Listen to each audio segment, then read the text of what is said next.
Hello guys, स्वागत है आपका सिटीजन जी चैनल पर। और आज आप देखने वाले हो मॉन्स्टर सीरीज का पार्ट 2, जिसमें अगले 6 एपिसोड्स कवर होंगे। ये एक हॉरर एंथोलॉजी शो है जिसके हर एपिसोड में अलग मॉन्स्टर देखने को मिलता है। इसलिए अगर आपने फर्स्ट पार्ट नहीं देखा तो मैं रिकमेंड करूंगा शुरुआत वहीं से करो। किसी भी शो का पहला एपिसोड ही असली इंटरेस्ट बनाता है। तो चलिए अब ज्यादा देर ना करते हुए जल्दी से स्टोरी स्टार्ट करते हैं।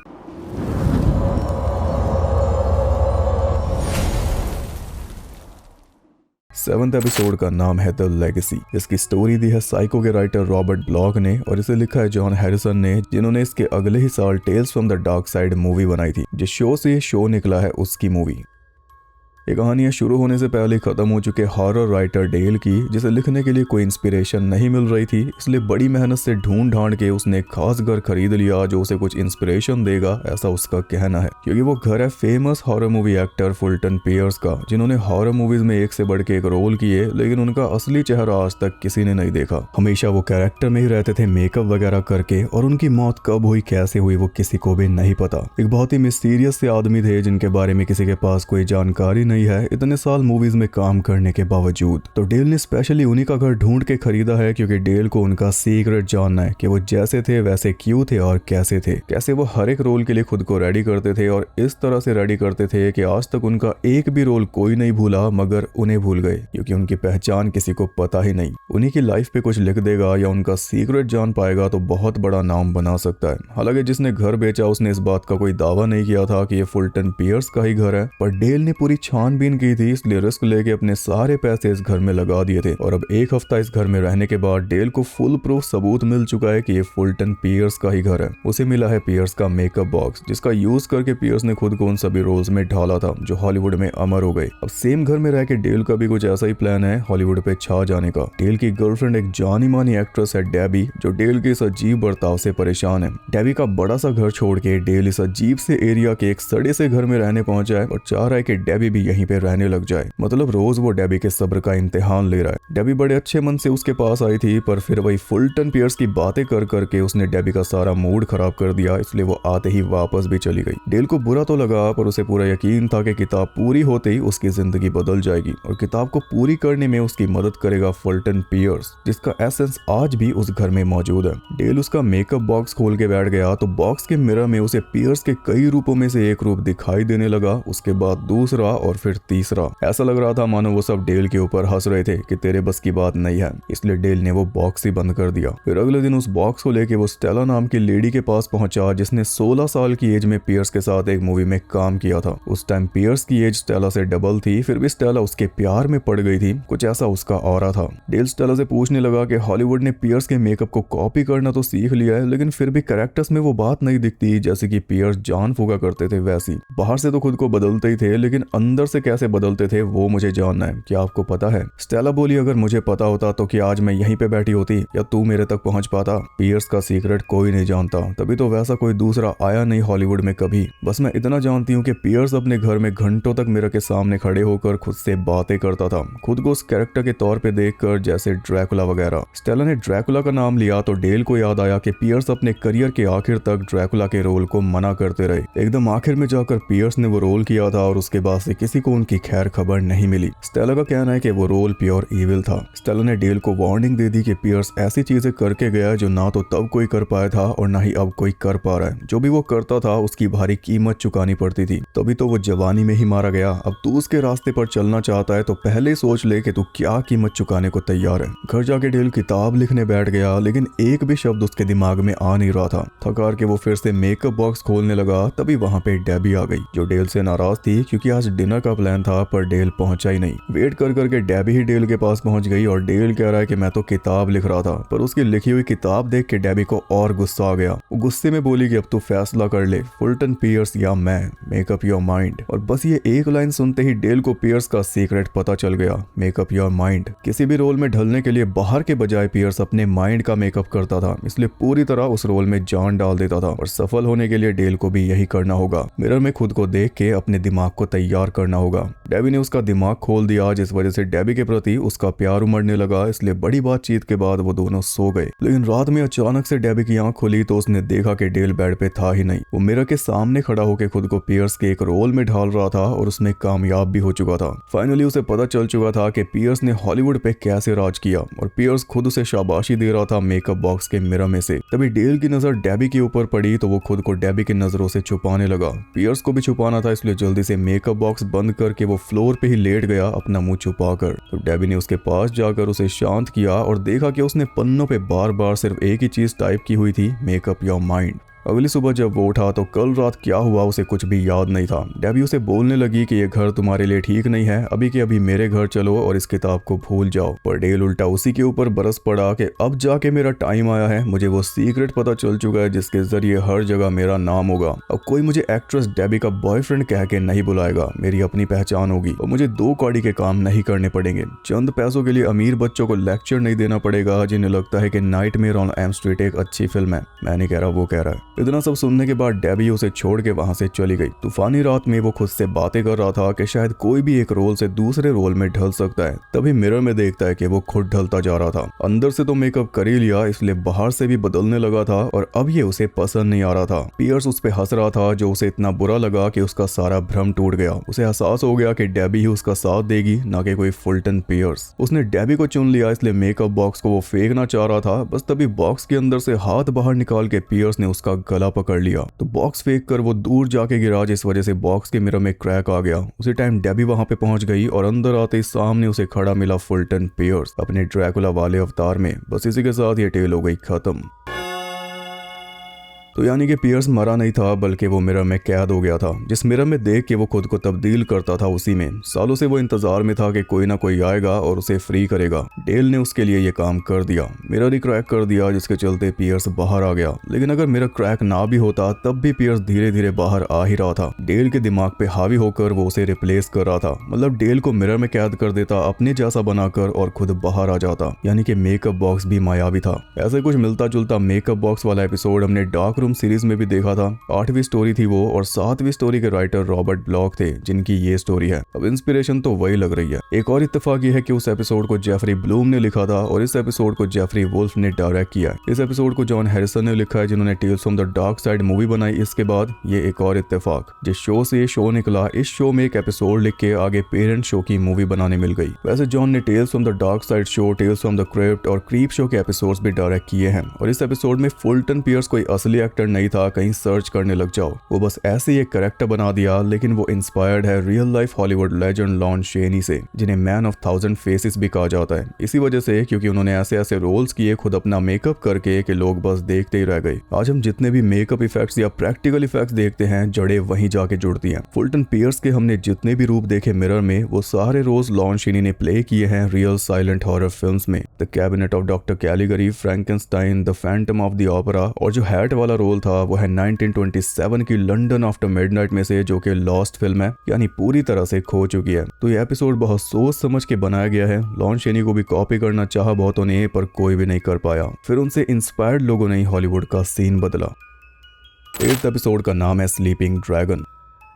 ये कहानी है मैरिक नाम के आदमी की, जो पूरी तरह से कॉन्स्पिरेसी थ्योरीज और मिथ्स के अंदर घुसा हुआ है। एक दिन वो अपनी गर्लफ्रेंड लीसा के डैड प्रोफेसर जेफरी की लैब में पहुंचा, अपने साथ एक बड़ा सा प्राचीन अंडे जैसा दिखने वाला आर्टिफैक्ट लेकर, और बोला कि ये ह्यूमन हिस्ट्री की सबसे बड़ी खोज है, इसके बाद पूरा इतिहास फिर से लिखा जाएगा। जेफरी को उसकी बातें बकवास लग रही थी, जैसा कि वो हमेशा ही हर चीज बढ़ा चढ़ा के बताता है, लेकिन इस बार वो सामने प्रूफ भी दिखा रहा था कि ये चीज नॉर्मल नहीं है। एक जगह खुदाई करने गया था, वहां पे ये चीज मिली, और जैसे जैसे इसके ऊपर से मिट्टी हटने लगी थी, इनके रेडियोस वगैरह खराब होने लगे थे, क्योंकि इस चीज का बहुत तगड़ा मैग्नेटिक फील्ड है। मैरिक ने लाइव डेमो करके दिखा दिया, लोहे को दूर से खींच ले रही थी वो चीज। मैरिक बोला कि इसे बहुत भारी होना चाहिए था, पर है ये बहुत ज्यादा हल्की, लेकिन फिर भी ये खुलने का नाम नहीं ले रही। मैरिक ने अपनी सारी डायमंड वाली ड्रिल उस पे यूज कर ली और सारी ड्रिल्स टूट गई, लेकिन उस पे खरोच तक नहीं आई। पता नहीं ये कौन सा मटेरियल है, लेकिन पता करना बहुत जरूरी है, क्योंकि ये चीज लगभग 65 मिलियन साल पुरानी है, जब डायनासोर एक्सटिंक्ट हुए थे तब की। इसका मतलब या तो ये कोई एलियन टेक्नोलॉजी है जो उस टाइम धरती पे आई थी, और अगर ऐसा हुआ तो डायनासोर कैसे विलुप्त हुए वो पूरा एंगल ही बदल जाएगा,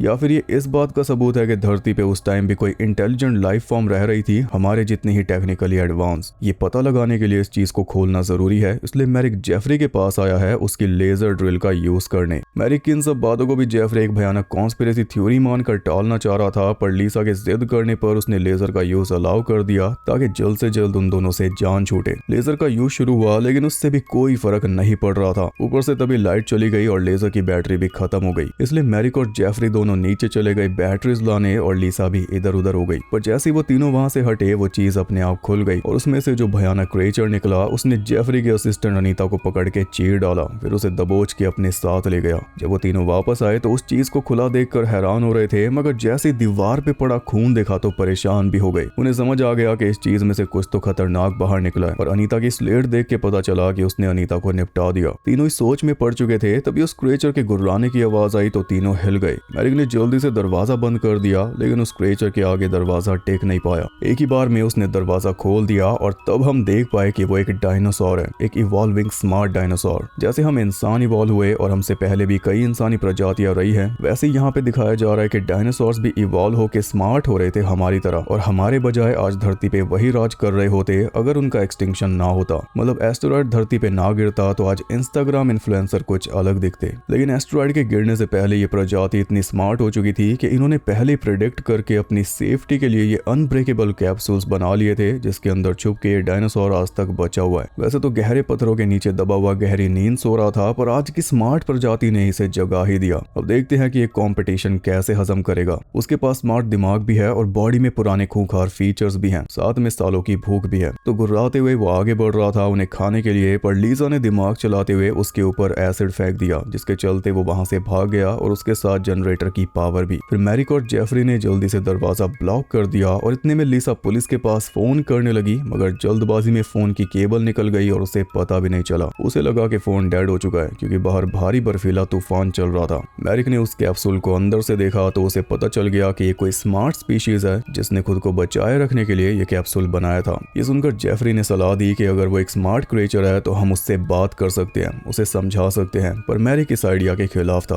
वो तो हथियार ढूंढ रहा था डायनासोर का सामना करने के लिए। तो इस बीच जेफरी चुपचाप दूसरे दरवाजे से बाहर निकल गया डायनासोर से बातचीत करने, जिसका अंजाम ये निकला कि डायनासोर उसे भी लपेट गया। और ये देखकर मैरिक और लीसा की और हवा टाइट हो गई। वो आराम से बैठकर दिमाग लगाने लगे कि आखिर इसे हराए कैसे। एसिड से उसे नुकसान पहुंचता है लेकिन और एसिड है नहीं। मैरिक ने दिमाग लगाया कि सदियों से मैमल्स डायनासोर्स का शिकार बनते आए हैं। सिर्फ एक ही चीज ने सर्वाइव करने में उनकी मदद की, वो था उनका स्ट्रॉन्ग प्राइमल फियर, जो इतना स्ट्रॉन्ग था कि उनकी जेनेटिक मेमोरी में कैद हो गया। इसी वजह से हम दोनों भी उस डायनासोर से इतना ज्यादा डर रहे हैं, और ड्रैगन वाला पूरा लेजेंड भी इसी डर से निकला है। छिपकलियों का जो डर है वो भी। लीसा ने दिमाग लगाया कि तापमान बहुत ज्यादा गिर चुका है, तो शायद ये डायनासोर इतनी सर्दी बर्दाश्त ना कर पाए क्योंकि ये किसी और तापमान में रहने के आदी हैं। इसी बात को ध्यान में रखते हुए उन्होंने एक मूव चला। लेजर ड्रिल लेके वो दोनों बाहर निकले और एक पुराने पाइप को डायनासोर की पूंछ समझ के डरे जा रहे थे, पर जब असली डायनासोर सामने आया तो फटाफट वापस हो लिए। लेजर भी कुछ काम नहीं आ रही थी, इसलिए मैरिक मेन दरवाजा अनब्लॉक करने में लग गया क्योंकि अब भागना ही एकमात्र रास्ता दिख रहा था। लेकिन इतने में दूसरा दरवाजा तोड़ के डायनासोर अंदर आ गया और वो मैरिक को उधेड़ने ही वाला था कि तभी लीजा ने उसे अपनी तरफ बुलाकर एक विंडो तोड़ दी। और जैसा लीजा ने सोचा था वो बर्फीली हवाएं सहन नहीं कर पाया। सर्दी की चपेट में आकर उसने वहीं पे दम तोड़ दिया।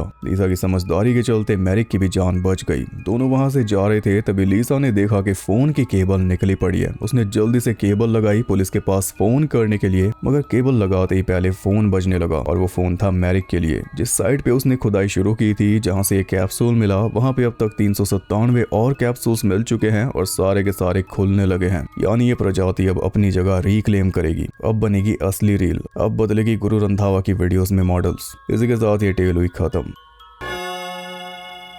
ये आइडिया काफी अच्छा था कि पास से आके कोई इंसान को चैलेंज कर दे कि सब कुछ तेरे बारे में नहीं है लाला, तू अभी बहुत छोटा टाइम जिया है धरती पे, उसी में रेड मार दी। 9th एपिसोड का नाम है पूल शॉक्स।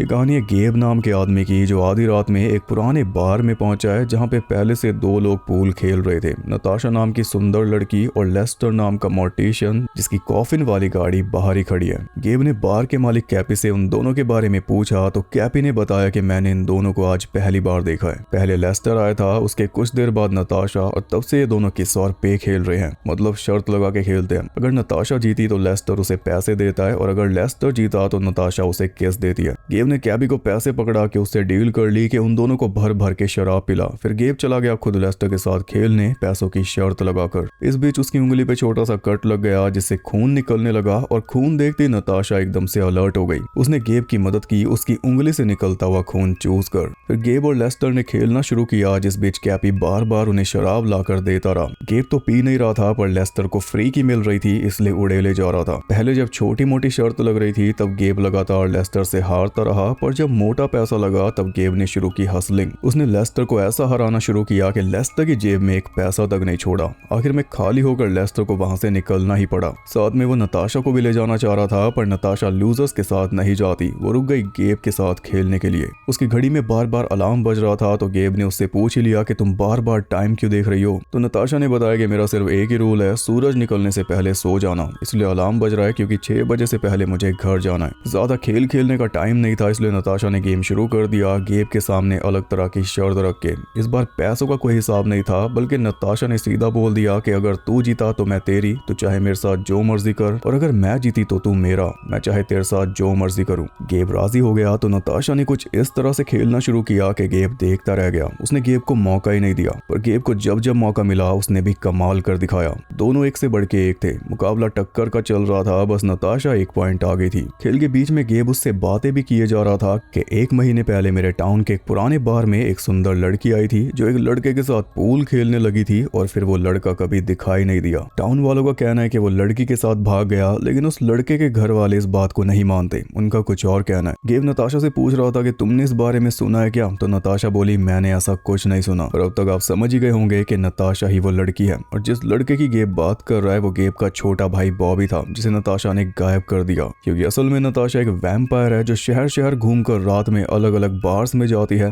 जहाँ पे कोई सही सा शिकार ढूंढ के उसके साथ शर्त लगाती है कि तू अगर हार गया तो मेरा होगा, और फिर ये हार जाए ऐसा तो हो ही नहीं सकता, इसका जीतना तय है। और जीतने के बाद ये अपने शिकार का खून पी के उसे कहीं दूर फेंक देती है। सीधा हमला नहीं करती, जबरदस्ती नहीं करती, बल्कि शर्त के बहाने सामने वाले से इन्विटेशन मांगती है, क्योंकि विक्टिम की तरफ से इनवाइट आना जरूरी है तभी ये उसका खून पी सकती है। जैसे अब गेब का पिएगी क्योंकि उसने भी इन्विटेशन दे दिया है शर्त पे हामी भर के। लेकिन गेब यहाँ इत्तेफाक से नहीं पहुंचा, वो भी कुछ कम नहीं है। वो पिछले 1 महीने से नताशा को ट्रेस कर रहा था, जब से उसका भाई बॉबी गायब हुआ था तब से ही। और नताशा को ट्रेस करने में ज्यादा दिक्कत भी नहीं हुई क्योंकि बस बार्स में जाके पता करना था। जिस भी टाउन में कोई गायब हुआ है उस टाउन के बार में जाओ तो ये जरूर जानने को मिलेगा कि एक सुंदर लड़की आई थी। बस ऐसे पता करते करते गेब यहाँ तक पहुंच गया पूरी तैयारी के साथ। यानी पूल की गेम में तो दोनों हसलर है ही, पर वैसे भी दोनों ही अपनी अपनी चाल चल रहे हैं। और जो लेस्टर है वो नताशा का नया शिकार नहीं था बल्कि वो इसका फेमिलियर है, यानी दोस्त कम नौकर। उसके साथ मिलके पहले ये नाटक करती रहती है ताकि बाहर में मौजूद कोई आदमी इनके पास आए और फिर ये उस आदमी को फंसाए। अभी ब्रेक लेने के बहाने कैपी के पास गई और उसे चुपचाप बेहोश करके आ गई क्योंकि अब आखिरी दाव बचा है और जीतना उसका फिक्स्ड है।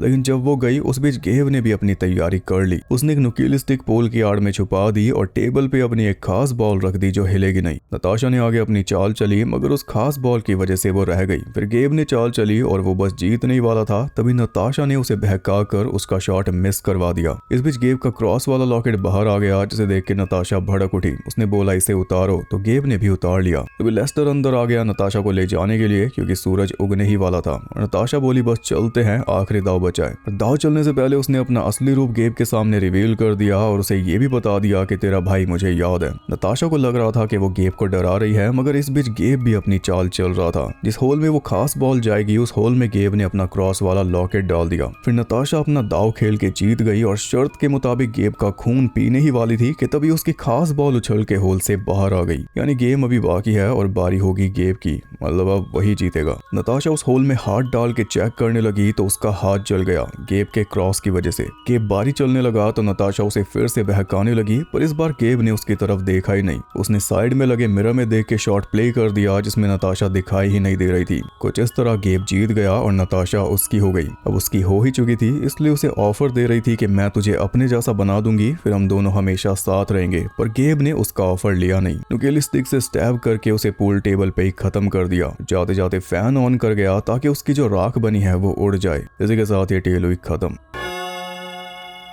एक वैम्पायर वाला एपिसोड इसमें हम पहले भी देख चुके हैं, पर ये वाला उससे बेहतर था। हालांकि इसमें हमें शुरू से पता था कि नताशा वैम्पायर है, पर फिर भी हमें एंड देखना था क्योंकि शिकार कौन है और शिकारी कौन ये साफ हो नहीं रहा था। 10वें एपिसोड का नाम है पिलो टॉक।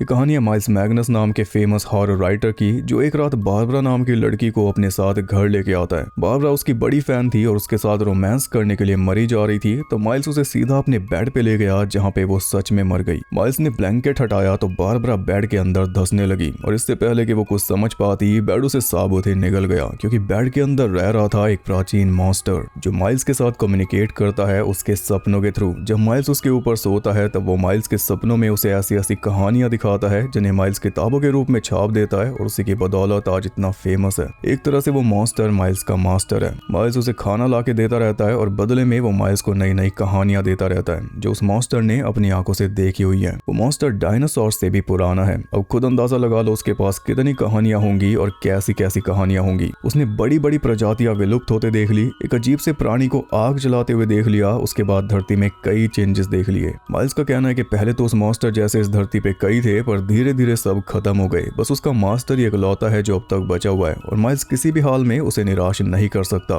कुछ ही दिनों बाद एक और लड़की को घर लेकर आया जिसका नाम था विकी, पर वो कुछ ज्यादा ही एक्साइटेड थी। वो माइल्स की सारी किताबें देखने लगी क्योंकि वो खुद भी एक राइटर थी, रोमांटिक राइटर। वो माइल्स के लिखे हुए पन्ने निकाल के पढ़ने लगी बेड के ऊपर लेटकर। उन पन्नों में माइल्स ने अपने और अपने मास्टर के बारे में लिखा हुआ था और विकी को लग रहा था कि इस आदमी की कितनी तगड़ी इमेजिनेशन है। इस बीच माइल्स ट्राई कर रहा था कि कैसे भी करके ब्लैंकेट हटा दे और विकी से छुटकारा पा ले, लेकिन ब्लैंकेट में से विकी को चीजें मिलना चालू हो चुकी थी, जैसे लड़कियों के कपड़े और सैंडल्स। माइल्स उसका ध्यान बटाने लगा तो वो बोली मुझे बियर ला के दो, और जैसे ही माइल्स बियर लेने गया वो उसके सारे पन्ने लेके वहां से फरार हो गई। रात भर अपने मास्टर की गोद में लेटकर माइल्स यही सोचता रहा कि मैं कैसे भी करके विकी का पता लगा लूंगा। तभी विकी ने खुद उसके पास फोन करके उसे अपना एड्रेस देके अपने घर बुला लिया। उसके घर पहुंच के माइल्स ने पूरा घर छानना शुरू कर दिया अपने पन्नों की तलाश में। तब विकी ने उसे पन्ने पकड़ा के शांत किया और बोली कि मैं थोड़ी बहक गई थी, तुम्हारी लिखाई है ही कुछ ऐसी। माइल्स के साथ बैठ के दिल की बातें करने लगी और बातों बातों में उसने बोल दिया कि हम दोनों कोलैब कर सकते हैं, रोमांस और हॉरर मिलेगा तो आग लग जाएगी। वो कह रही थी कि तुम्हारे पन्नों में जो मास्टर है उसकी जगह लड़की भी तो ले सकती है। और ये सुनकर माइल्स सच में सोचने पे मजबूर हो गया, क्या उसे सच में मास्टर की जरूरत है। फिर भी माइल्स ने विकी के साथ बात पक्की कर ली कि तुम मेरे घर चलोगी। विकी राजी हो गई, लेकिन अगले दिन के लिए। आज रात उसने माइल्स को अपने घर रोक लिया। वो बाथरूम में चली गई माइल्स को बेड पे अकेला छोड़कर, और वहां से बोलने लगी कि मास्टर जैसे और भी तो हो सकते हैं। आप सोच रहे होंगे कि शायद एक मास्टर विकी के पास भी है, तभी उसने बड़ी चालाकी से माइल्स को अपने घर बुला के फंसाया है, जैसा आमतौर पे माइल्स करता है। बहला फुसलाकर उसे बेड पे बैठा के चली गई है। अब बेड वाला मॉन्स्टर माइल्स को खा जाएगा, लेकिन ऐसा कुछ नहीं हुआ। माइल्स ने खुद चेक कर लिया कि बेड पे गद्दा ही है, कोई मॉन्स्टर नहीं। फिर विकी रेडी होके आई और माइल्स के करीब आने लगी, लेकिन माइल्स को ज्यादा ही मास्टर का गुलाम बना हुआ था। मास्टर के खिलाफ बोलने पर वो विकी के ऊपर भड़क उठा। तब विकी बोली तुम तो ऐसे ऑफेंड हो रहे हो जैसे वो मास्टर रियल है। माइल्स बोला ऐसा कुछ नहीं है, सब कुछ काल्पनिक है। तो विकी बोली जाओ मेरे लिए फ्रिज से बियर लेके आओ, जैसा कि उसने माइल्स के घर पे बोला था। माइल्स बियर लेने चला गया और इस बार भी उसके साथ धोखा हो गया। जैसे उसने फ्रिज खोला, फ्रिज के अंदर बैठा प्राचीन मॉन्स्टर उसे खींच के जिंदा ही निगल गया। यानी विकी की बात सच थी, मास्टर अकेला नहीं है, उसके जैसे और भी हैं। इसी के साथ ये टेल हुई खत्म। विकी के पास भी एक वैसा ही मॉन्स्टर था जो उसे कहानियां दे रहा था लिखने के लिए, बस वो बेड के बजाय फ्रिज में रह रहा था। माइल्स जैसी किताबें लिखता था, वो सब कहानियां पढ़ के विकी को पता चला था कि माइल्स के पास भी एक मास्टर है, क्योंकि वैसे ही मिलती जुलती कहानियां विकी का मास्टर उसे बता रहा था। और विकी को जाना था माइल्स से भी ऊपर, जिसके लिए उसे या तो माइल्स के मास्टर को ठिकाने लगाना था, जो कि हो नहीं सकता। इसलिए विकी ने इजी रास्ता चुना और माइल्स को ही ठिकाने लगा दिया। अब उसके पास दो प्राचीन दिमाग हो जाएंगे जो उसे बताएंगे पिरामिड कैसे बने और किसने बनाए। 11th एपिसोड का नाम है राउज हिम नॉट। ये कहानी है लॉरेन नाम की पेंटर की, जिसने न्यूयॉर्क छोड़ के एक छोटे से गांव में पुराना सा घर खरीदा है, और वो घर थोड़ा अजीब है। जब से उस घर में आई है घर की ही पेंटिंग बना रही है, बनाना भी नहीं चाहती फिर भी। उसके साथ उसकी डॉग हाइडी है जो आराम से उसके पास बैठी हुई थी। तभी एकदम से अपने आप बेसमेंट के दरवाजे की कुंडी खुली तो हाइडी आवाज करने लगी, जिसे सुनकर लॉरेन ने सोचा कि शायद हाइडी ने कोई चूहा देख लिया होगा। बेसमेंट का दरवाजा अपने आप खुल गया तो हाइडी नीचे पहुंच गई और उसके जाते ही दरवाजा अपने आप बंद और कुंडी फिर से टाइट। वो सब तो लॉरेन को दिखा नहीं, पर विंडो विंडो से झांकता हुआ एक आदमी जरूर दिख गया, मिस्टर रेडसन, जो लगातार लरेन के घर में ताका झाकी करता रहता है और लरेन उससे परेशान है। उसे सबक सिखाने के लिए लरेन बाहर जा ही रही थी, तभी दरवाजे पर जॉन थंस्टन नाम का आदमी आ गया, जिसने लरेन के पास एक लेटर भेजा था कि मैं लोकल सुपर स्टेशन के ऊपर रिसर्च कर रहा हूँ। उसी के सिलसिले में लरेन के घर पहुंचा है, क्योंकि ये घर है ही कुछ ऐसा। जॉन बताता है कि सालों पहले ये घर क्रेट मैरोबी ने बनवाया था और वही इसमें रहा करता था। फिर एक दिन उसे फांसी पे लटका दिया गया विचक्राफ्ट और कत्ल के इल्जाम में। जिस बीच जॉन ये सब बता रहा था, उस बीच हाइडी नीचे बेसमेंट में थी और नीचे एक गड्ढा खुदा हुआ था, उसके पास जाके खड़ी हो गई थी। इसके बाद बस उसके भौंकने की आवाज आई, जिसे सुनकर वो दोनों नीचे पहुंचे, लेकिन नीचे हाइडी का कोई नामो निशान नहीं था। जॉन उस गड्ढे तक पहुंच गया तो लरेन ने बताया कि मैंने शहर से एक एक्सपर्ट को बुलाया था इस घर की सीलन दूर करने के लिए। चेक करके उसने बताया था कि सीलन यहीं से फैल रही है। ट्रीटमेंट के लिए उसने यहाँ पे गड्ढा खोदना शुरू किया था, लेकिन फिर वो ऐसा बीमार पड़ा कि उस दिन के बाद से दोबारा आया ही नहीं। जॉन नोटिस करता है कि वहां से फ्लोर के जो टुकड़े उखाड़े गए थे उन पे लाइंस बनी हुई थी, जिन्हें मिलाने पर एक पेंटिकल बन रहा था, 5 पॉइंटेड स्टार, यानी कोई इविल चीज वहां पे कैद थी, जिसे लरेन ने अनजाने में फ्री कर दिया। जॉन चला गया और जानकारी जुटाने, और लरेन हाइडी का वेट करने लगी। ऐसे पूरा दिन बीत गया, मगर हाइडी का कुछ पता नहीं चला। अगले दिन लरेन फिर से पेंटिंग में लग चुकी थी और इस बार वो घर के अंदर से किसी इविल क्रिएचर को निकलता हुआ बना रही थी। तभी एकदम से दोबारा बेसमेंट का दरवाजा खुला, पर उसी टाइम जॉन वहां पे पहुंच गया, इसलिए दरवाजा दोबारा बंद भी हो गया। जॉन अपने साथ लेकर आया था मिस्टर रेडसन को, जिसकी शक्ल भी लरेन देखना नहीं चाहती थी, पर उसके पास जवाब थे, इसलिए उसे घर में बैठाना ही पड़ा। 2-3 घूंट मारते ही वो पूरी बात बताने लगा, जो उसने अपनी ग्रेट ग्रैंड मदर से सुनी थी और उन्होंने सुनी थी अपने ग्रैंडफादर से। इतनी पुरानी बात है कि इस घर के मालिक क्रेट मैरोबी के ऊपर विचक्राफ्ट के इल्जाम लग रहे थे, जिसके चलते चर्च का प्रीस्ट उसे गांव से निकलवाना चाह रहा था। फिर एक दिन चर्च में प्रीस्ट की लाश मिली और देखने से ऐसा लग रहा था जैसे उसके दिल में कोई चीज घुसाई गई हो, जबकि था वहां पे कुछ भी नहीं। मैरोबी के घर की तलाशी ली गई तो बेसमेंट में प्रीस्ट जैसा दिखने वाला एक मोम का पुतला मिला, जिसके दिल में बड़ी सी सुई घुसा रखी थी। मैरोबी पकड़ा गया और उसने अपना गुनाह कबूल कर लिया। कोर्ट में सबके सामने उसने कबूला कि मैंने काला जादू किया था, जिसके बदले में उसे डेथ पेनल्टी सुना दी गई। पर फांसी पे लटकने से पहले उसने सबको वार्निंग दी थी। ब्लैक मैजिक यूज करके वो पछता रहा था, इसलिए उसने सबको वार्न किया था कि ब्लैक मैजिक कभी यूज मत करना, और साथ में 2 लाइंस और बोली थी, let familiar be rouse him not, familiar को जगाना मत। यानी बेसमेंट में मैरोबी का डिमोनिक फेमिलियर कैद था, यानी उसका चेला, जिसे अनजाने में लरेन ने जगा दिया। अब वो एक एक करके सबको खा जाएगा। हाइडी को तो खा ही गया, और जब रेडसन ये सब बता रहा था तब उसे भी खींच के नीचे ले गया, उसे गड्ढे में। पीछे पीछे जॉन भी गया, लेकिन रेडसन उसे मिला नहीं। उस गड्ढे से होते हुए वो डीमन किसी और ही दुनिया में पहुंच जाता है। जॉन ने डिसाइड किया कि वो लरेन के साथ रुकेगा, क्योंकि उसे यकीन था कि आधी रात होते ही वो डीमन फिर से बाहर निकलेगा जब उसे दोबारा भूख लगेगी। लरेन समझ नहीं पा रही थी कि जॉन के अंदर इतनी बहादुरी आ कहां से रही है। उसके पास तो कोई हथियार भी नहीं, पर फिर भी वो डीमन का सामना करने के लिए तैयार है। लेकिन यही बात तो लरेन जानती नहीं कि जॉन सेंट थंस्टन का वंशज है, यानी मॉन्स्टर हंटर है। इत्तेफाक से यहाँ पे नहीं पहुंचा, बल्कि पूरी तरह सोच समझ के आया है उस डीमन का खात्मा करने।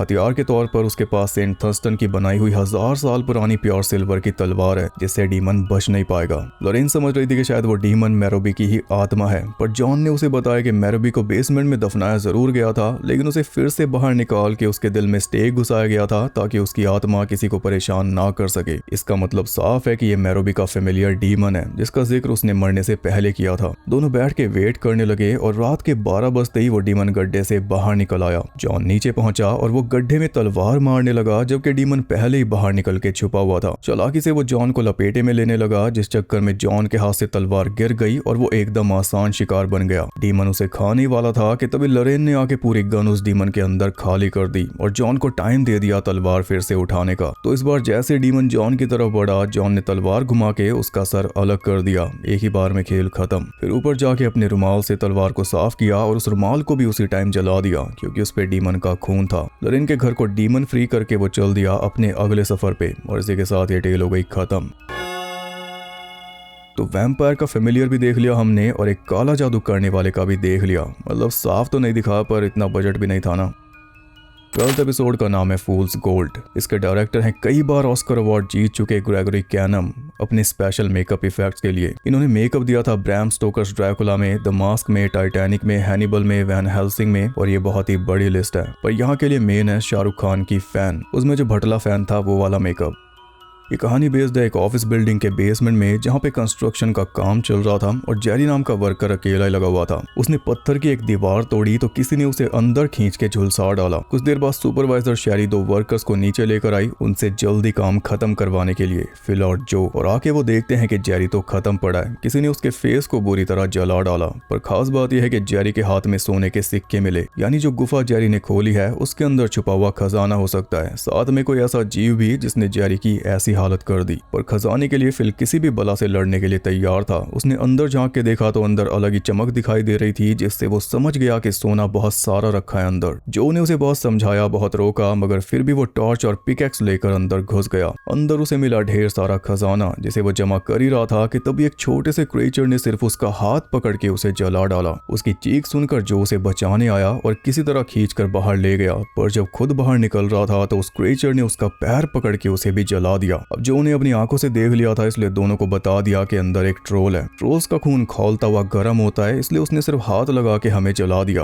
ये ट्रोल्स धरती के नीचे रहते हैं अपने साथ खजाना लेकर, क्योंकि खजाने से ये इंसानों को आकर्षित करते हैं, फिर उन्हें खा जाते हैं। लेकिन इतना सब जानने के बाद भी फिल को कोई फर्क नहीं पड़ा। उसे दोबारा अंदर जाना था सोना निकालने। जो को ट्रोल्स की कमजोरियां भी पता थी, जो थी रोशनी और लोहा। रोशनी के लिए इनके पास लाइट है और लोहे की पिकैक्स है, जिससे उस छोटे से ट्रोल को ठिकाने लगाया जा सकता है। फिर सारा माल इन तीनों का। ऐसा लालच देकर फिल ने उन दोनों को भी अंदर जाने के लिए रेडी कर लिया। बड़ी सी लाइट और जो की लोहे वाली पिकैक्स लेकर तीनों अंदर पहुंचे, सोना जमा किया और लाइट के दम पर फटाफट बाहर निकल आए। पूरा नहीं फिर भी बहुत सारा सोना उनका हो चुका था, इसलिए तीनों खुशी खुशी वहां से निकल रहे थे। पर तभी सब कुछ ढह गया और उनका बाहर निकलने का रास्ता हो गया बंद। यानी ट्रोल ने उन तीनों को अपने साथ नीचे फंसा लिया और पूरे बेसमेंट को सील करके अपनी गुफा बना ली। अब ये तीनों अंदर जाए ना जाए, वो जरूर बाहर आ सकता है। शेरी और जो फिल की बात मानकर पछता रहे थे। जब मौका मिला था तभी भाग जाना चाहिए था, पर अब तो बुरे फंस गए। जो कुछ देर के लिए साइड में बैठा ही था, बस तभी ट्रोल ने पत्थर तोड़ते हुए हाथ बाहर निकाले और उनसे जो के कंधे जला दिए। फिर खुद भी दीवार तोड़ के बाहर निकल आया और सीधा फिल के ऊपर झपट पड़ा। तो फिल ने जो की पिकैक्स सामने कर दी, जो ट्रोल के अंदर घुस तो गई, लेकिन फिर जो ट्रोल का खून निकला वो सारा फिल के ऊपर गिर गया और वो खून इतना ज्यादा गर्म था कि फिल की जान निकल गई। फिल मारा गया, जो हिलने की हालत में नहीं था, और ट्रोल भी मर चुका था। ये समझकर शेरी वहां से निकलने का रास्ता बनाने लगी। बस तभी ट्रोल ने उसका पैर पकड़ लिया। वो उसे नीचे खींच रहा था और शेरी नीचे गिर भी गई, मगर अपने साथ एक पत्थर खींच के ले गई, जिसके हटने से सूरज की रोशनी अंदर आ गई और ट्रोल उसे बिल्कुल भी झेल नहीं पाया। सनलाइट में तड़प तड़प के वो पत्थर बन गया और सारा सोना हो गया जो और शेरी का। इसी के साथ ये टेल हुई खत्म।